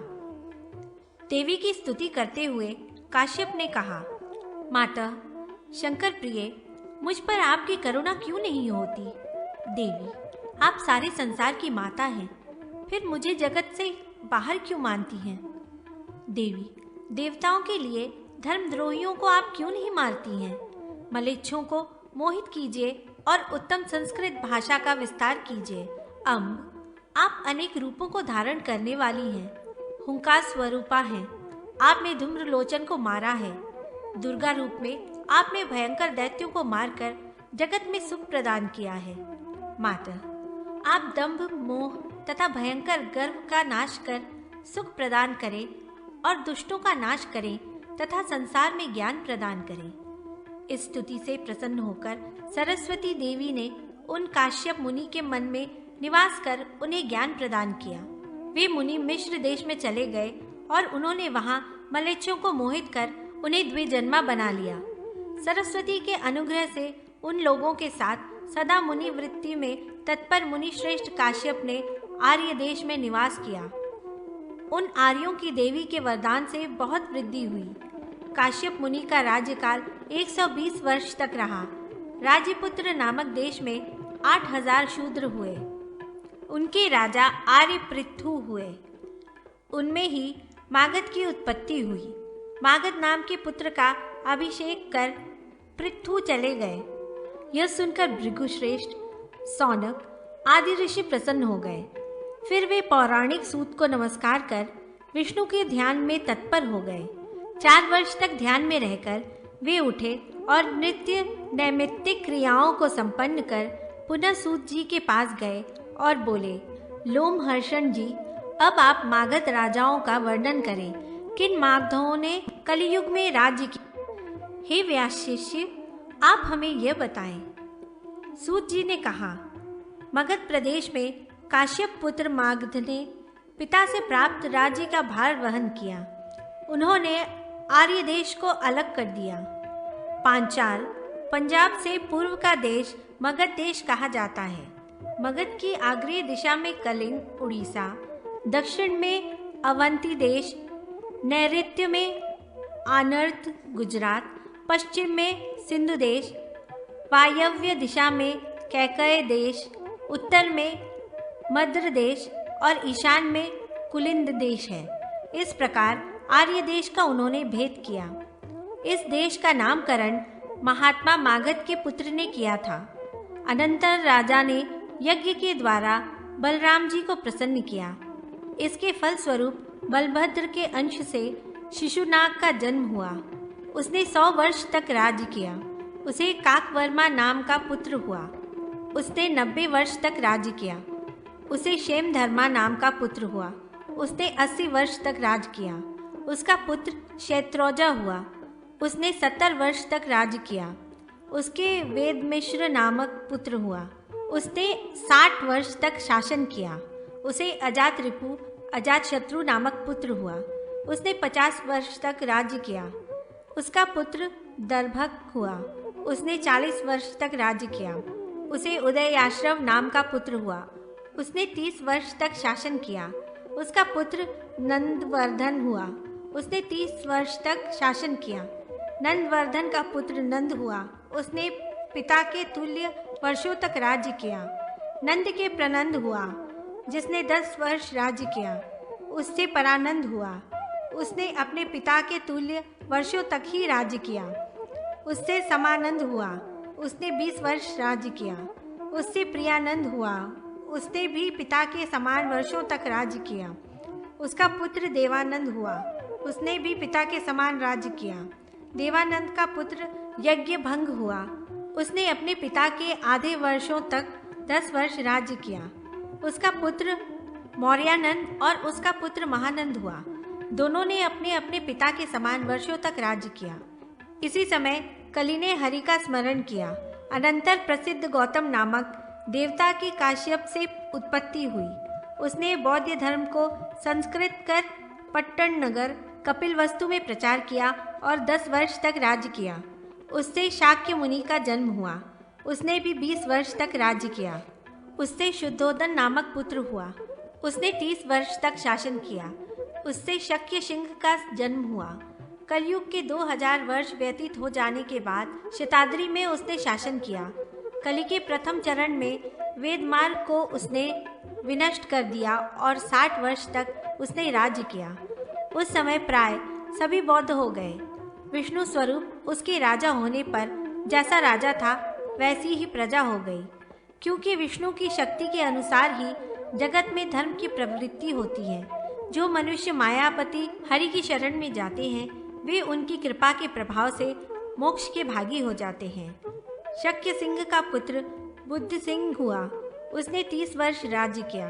उसका पुत्र शिष्य चंद्रगुप्त हुआ, जिसने पारसी देश के राजा सुलूब सेल्यूकस की पुत्री के साथ विवाह कर यवन संबंधी बौद्ध धर्म का प्रचार किया। उसने 60 वर्ष तक शासन किया। चंद्रगुप्त का पुत्र बिंबसार हुआ, उसने भी पिता के समान राज्य किया। उसका पुत्र अशोक हुआ।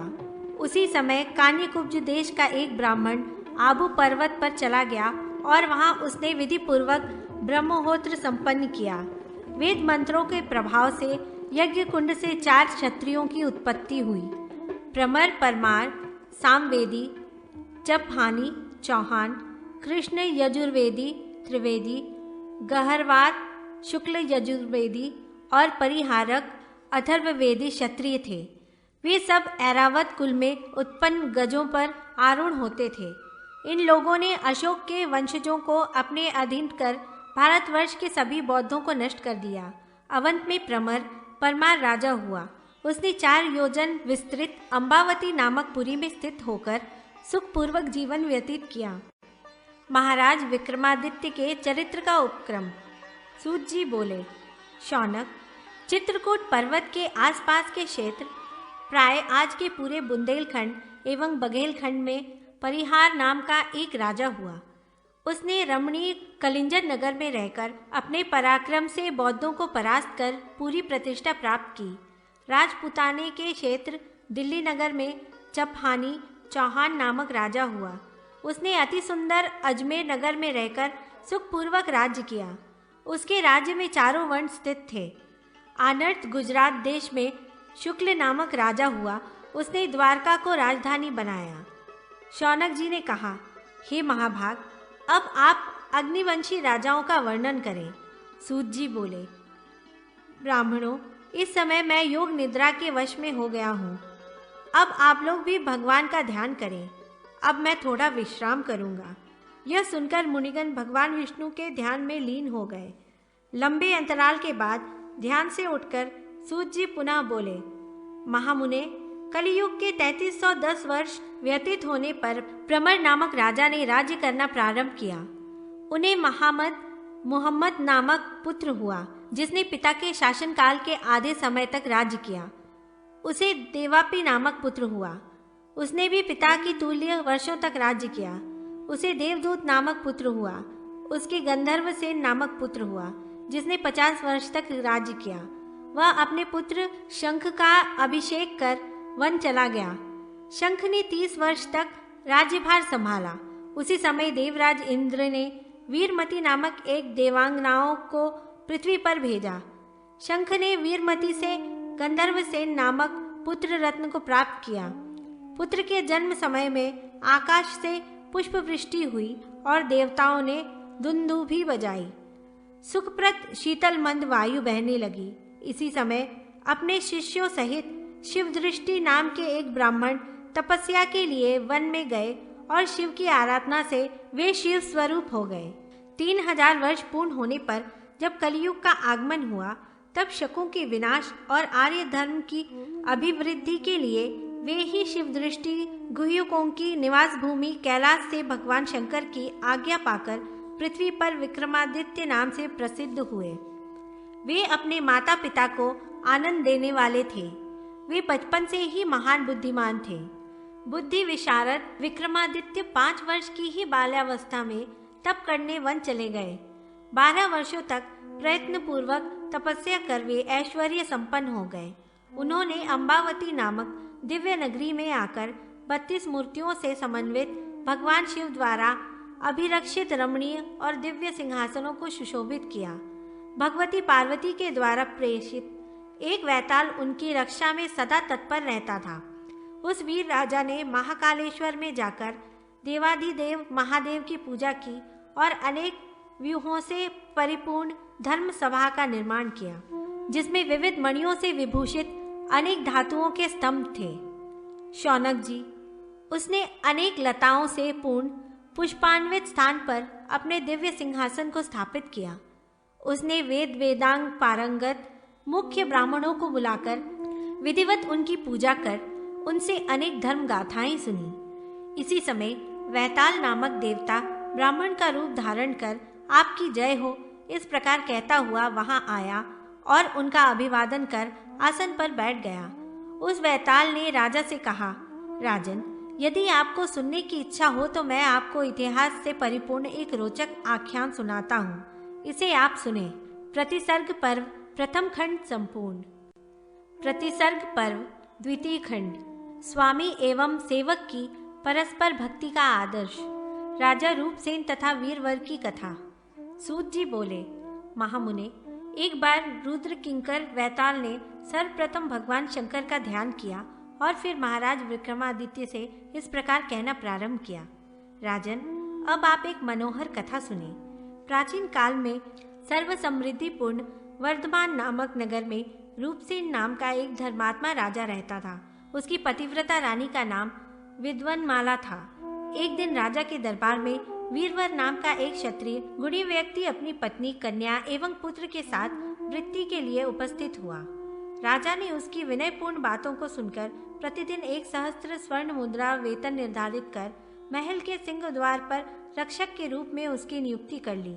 कुछ दिन बाद राजा ने अपने गुप्तचरों से जब उसकी आर्थिक स्थिति का पता लगाया तो ज्ञात हुआ कि वह अपना अधिकांश द्रव्य यज्ञ, तीर्थ, शिव तथा विष्णु के मंदिरों में, आराधनादि कार्य में तथा साधु, ब्राह्मण एवं अनाथों में वितरित कर अत्यल्प शेष से अपने परिजनों का पालन करता है। इससे प्रसन्न होकर राजा ने उसकी स्थायी नियुक्ति कर दी। एक दिन जब आधी रात में मूसलाधार वृष्टि, बादलों की गरज एवं झंझावत से रात्रि की विभीषिका सीमा पार कर रही थी, उसी समय श्मशान से किसी नारी की करुण क्रंदन ध्वनि राजा के कानों में पड़ी।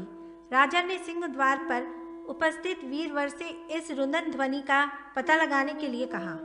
जब वीरवर तलवार लेकर चला तब राजा भी उसके भय की आशंका तथा उसके सहयोग के लिए एक तलवार लेकर गुप्त रूप से स्वयं उसके पीछे लग गया।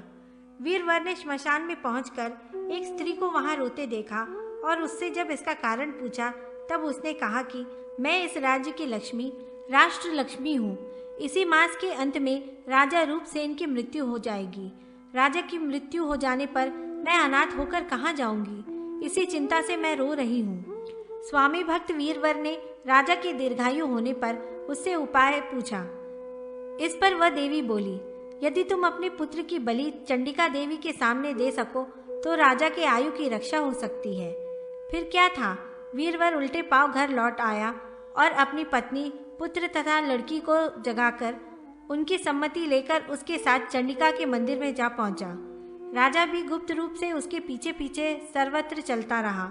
वीरवर ने देवी की प्रार्थना कर अपने स्वामी की आयु बढ़ाने के लिए अपने पुत्र की बलि चढ़ा दी। भाई का कटा सिर देखकर दुख से उसकी बहन का हृदय विदीर्ण हो गया। वह मर गई और इसी शोक में उसकी माता भी चल बसी। वीरवर इन तीनों का दाह संस्कार कर स्वयं भी राजा की आयु की वृद्धि के लिए बलि चढ़ गया। राजा छिपकर यह सब देख रहा था। उसने देवी की प्रार्थना कर अपने जीवन को व्यर्थ बताते हुए अपना सिर काटने के लिए ज्यों ही तलवार खींची, त्यों ही देवी ने प्रकट होकर उसका हाथ पकड़ लिया और बोली, राजन, मैं तुम पर बहुत प्रसन्न हूँ। तुम्हारी आयु तो सुरक्षित हो ही गई। अब तुम अपनी इच्छानुसार वर मांग लो। राजा ने देवी से परिजनों सहित वीरवर को जिलाने की प्रार्थना की। तथास्तु कहकर देवी अंतर्ध्यान हो गई। राजा प्रसन्न होकर चुपके से वहां से चलकर अपने महल में आकर लेट गया।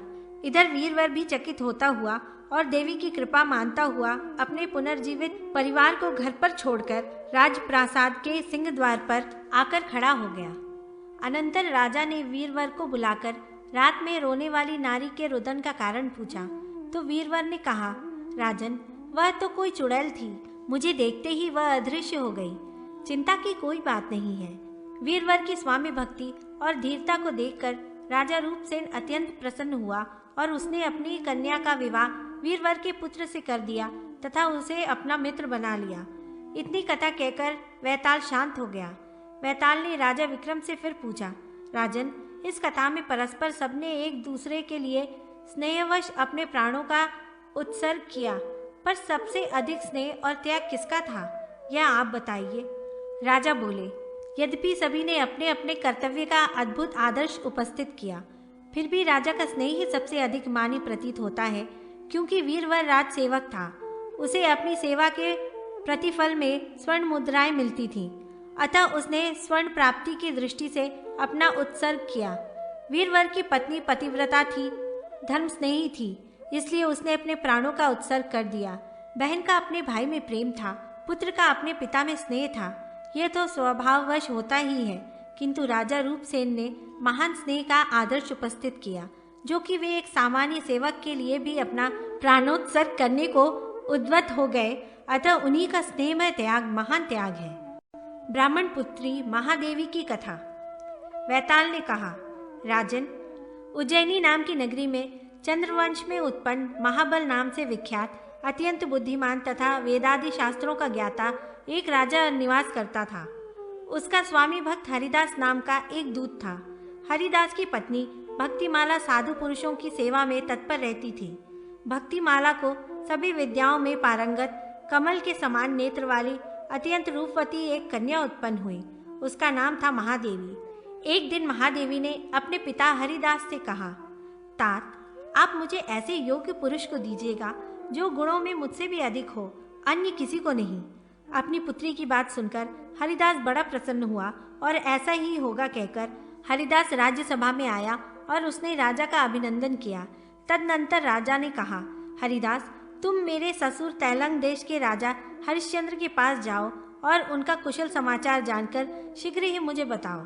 हरिदास आज्ञा पाकर राजा हरिश्चंद्र के पास गया और उन्हें अपने स्वामी महाबल का कुशल समाचार बतलाया। सारा कुशल समाचार जानकर राजा हरिश्चंद्र अत्यंत प्रसन्न हुआ और उसने हरिदास से पूछा, प्रभु, आप विद्वान हैं, मुझे ये बताएं कि कली का आगमन हो गया, यह कैसे मालूम होगा।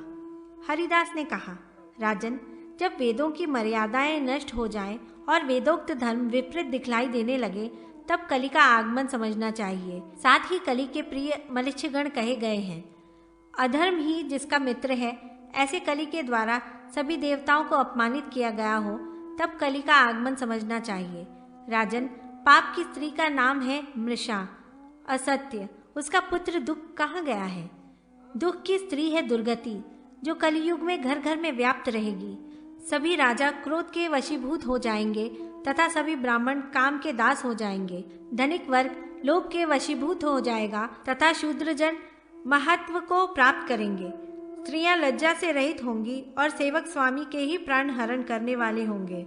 पृथ्वी निष्फल सत्व शून्य हो जाएगी।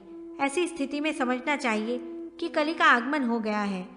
किंतु कलयुग में जो मनुष्य भगवान श्री हरि की शरण में जाएंगे, वे ही आनंद से रह पाएंगे, अन्य कोई नहीं। यह सुनकर राजा हरिश्चंद्र बहुत प्रसन्न हुआ और उसने उसे बहुत सी दक्षिणा देकर विदा किया तथा राजा महाबल को संपूर्ण समाचार देकर अपने महल में चला आया और वह विप्र भी अपने शिविर में आ गया। उसी समय एक बुद्धिकोविद नामक बुद्धिमान ब्राह्मण वहां आया और उसने अपनी विशिष्ट विद्याओं का हरिदास के सामने प्रदर्शन किया। उस ब्राह्मण ने मंत्र जप कर देवी की आराधना की और एक महान आश्चर्यजनक शीघ्र नामक विमान प्रकट कर हरिदास को दिखलाया। उसकी विद्याओं से मुग्ध होकर हरिदास ने उसे अपनी कन्या के योग्य समझकर उसका वरण कर लिया। हरिदास का पुत्र था मुकुंद। वह विद्या अध्ययन के लिए अपने गुरु के यहाँ गया था। जब वह अपने गुरु से विद्याओं को पढ़ चुका तो गुरु दक्षिणा के लिए प्रार्थना करने लगा। गुरु ने उससे कहा, अरे मुकुंद, सुनो, तुम गुरु दक्षिणा के रूप में अपनी बहन महादेवी मेरे दैवज्ञ पुत्र धीमान को समर्पित कर दो। ठीक है, ऐसा कहकर मुकुंद अपने घर आ गया। इधर हरिदास की पत्नी भक्तिमाला ने द्रोणी शिष्य वामन नामक एक विप्र का, जो शब्दवेदी बाण चलाने में कुशल एवं शस्त्र विद्या का ज्ञाता था, उसकी विद्या से प्रभावित होकर अपनी कन्या के लिए दक्षिणा, तांबूल आदि के द्वारा पूजित कर उसका वरण कर लिया। समय आने पर पिता, पुत्र तथा माता द्वारा वरण किए गए तीनों गुणवान ब्राह्मण महादेवी नामवली उस कन्या को प्राप्त करने के लिए हरिदास के यहाँ आ पहुँचे। इसी बीच एक राक्षस अपनी माया से उस कन्या महादेवी का हरण कर विंध्य पर्वत पर चला गया। यह समाचार जानकर ये तीनों कन्यार्थी दुखी होकर रोने लगे। जब उनमें से गुरुपुत्र धीमान नामक दैवज्ञ विद्वान ब्राह्मण से कन्या का पता पूछा गया तो उसने बतलाया कि वह कन्या विंध्य पर्वत पर राक्षस द्वारा हरण कर ले जाई गई है। तदनंतर उस कन्या की प्राप्ति के लिए द्वितीय बुद्धि कोविद नामक ब्राह्मण ने अपने द्वारा बनाए गए आकाशचारी विमान पर उन दोनों विप्रों को बैठाकर विंध्य पर्वत पर पहुंचा। तब शब्दवेदी बाणों को चलाने में निपुण वामन नामक तीसरे ब्राह्मण ने धनुष पर बाण का संधान किया और बाण से उस राक्षस को मार डाला। वे तीनों कन्या महादेवी को प्राप्त कर उसी विमान में बैठकर उज्जैनी में वापस लौट आए। वहां पहुंचकर तीनों ब्राह्मण अपने अपने कार्य का महत्व बताते हुए कन्या के वास्तविक अधिकारी होने के लिए परस्पर में विवाद करने लगे। यह निर्णय नहीं हो सका कि कन्या का विवाह किसके साथ हो। वैताल ने राजा विक्रम से पूछा, राजन, आप बतलाएं कि इन तीनों में विवाह का अर्थात कन्या प्राप्त करने का अधिकारी कौन है। राजा विक्रमादित्य ने कहा, जिस विद्वान गुरु के पुत्र ज्योतिषी ब्राह्मण ने कन्या का यह पता बताया कि वह राक्षस द्वारा चुराकर विंध्य पर्वत पर पहुंचाई गई है, वह ब्राह्मण कन्या के लिए पितृतुल्य है। और जिस दूसरे ब्राह्मण बुद्धि कोविद ने अपने मंत्र बल द्वारा उत्पन्न विमान से महादेवी नाम की कन्या को यहाँ पहुँचाया, वह भाई के समान है। किंतु जिस वामन नामक ब्राह्मण कुवक ने शब्दवेदी बाणों से राक्षस के साथ युद्ध कर उसे मार गिराया, वही वीर ब्राह्मण इस कन्या को प्राप्त करने का योग्य अधिकारी है।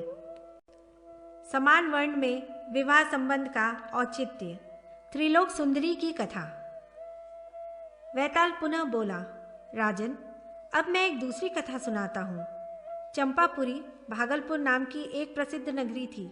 वहाँ चंपकेश नाम का एक बलवान और धनुर्धारी राजा रहता था। उसकी रानी का नाम था सुलोचना। उसके त्रिलोक सुंदरी नाम की एक कन्या उत्पन्न हुई। उसका मुख चंद्रमा के समान, भौहें धनुष की प्रत्यंचा के समान, नेत्र मृग के समान तथा शब्द कोकिल के समान थे। राजन, उस बाला से देवता भी विवाह करना चाहते थे, अन्य मनुष्यों की तो बात ही क्या। उसके स्वयंवर में लोक विश्रुत सभी राजा तथा देवराज इंद्र, वरुण, कुबेर, धर्मराज और यम आदि देवता भी मनुष्य का शरीर धारण करके आए। उनमें से इंद्रदत्त ने कन्या के पिता राजा चंपक से कहा, राजन, मैं सभी शास्त्रों में कुशल हूँ, रूपवान एवं मनोरम हूँ, अतः आप अपनी पुत्री को मुझे समर्पित कर दें। दूसरे धर्मदत्त ने कहा, राजन, मैं धनुर्विद्या में कुशल एवं मनोरम हूँ, आप अपनी कन्या मुझे समर्पित करें। तीसरे ने कहा, राजन, मेरा नाम धनपाल है, मैं सभी प्राणियों की भाषा जानता हूँ, मैं गुणवान और रूपवान भी हूँ, आप अपनी कन्या मुझे समर्पित कर सुखी होइए। चौथे ने कहा, राजन, मैं सर्वकला विशारद हूँ, प्रतिदिन अपने उद्योग से 5 रत्न प्राप्त करता हूँ। उनमें से पुण्य के लिए 1 रत्न, होम के लिए द्वितीय रत्न, आत्मा के लिए तृतीय रत्न, पत्नी के लिए चतुर्थ रत्न तथा शेष अंतिम रत्न भोजन के लिए व्यय करता हूँ। अतः आप अपनी कन्या मुझ सर्वकला विशारद को प्रदान करें। यह सुनकर राजा आश्चर्य में पड़ गया कि अपनी कन्या मैं किसे दूं। वह कुछ निश्चय नहीं कर पाया। अंत में उसने सारी बातें कन्या को बताई और उससे पूछा कि तुम्हें इनमें से कौन सा वर अभिष्ट है। पर कन्या त्रिलोक सुंदरी ने लज्जावश कुछ भी उत्तर नहीं दिया। वैताल ने पूछा, राजन, अब आप बताइए कि उस कन्या के योग्य वर इनमें से कौन था। राजा बोला, रुद्र किंकर, वह रूपवती कन्या त्रिलोकी सुंदरी धर्मदत्त के योग्य है, क्योंकि इंद्रदत्त वेदादि शास्त्रों का ज्ञाता है, अतः वर्ण से वह द्विज कहा जाएगा। भाषा जानने वाला तथा धनधानी का विस्तार करने वाला धनपाल वणिक कहा जाएगा। तृतीय जो कलाविद है और रत्नों का व्यापार करता है वह शूद्र कहलाएगा। वैताल, सवर्ण के लिए ही कन्या योग्य होती है, अतः धनुर्वेद शास्त्रों में जो निपुण धर्मदत्त है वह वर्ण से क्षत्रिय कहलाएगा, इसलिए उस क्षत्रिय कन्या का विवाह धर्मदत्त के साथ ही किया जाना चाहिए।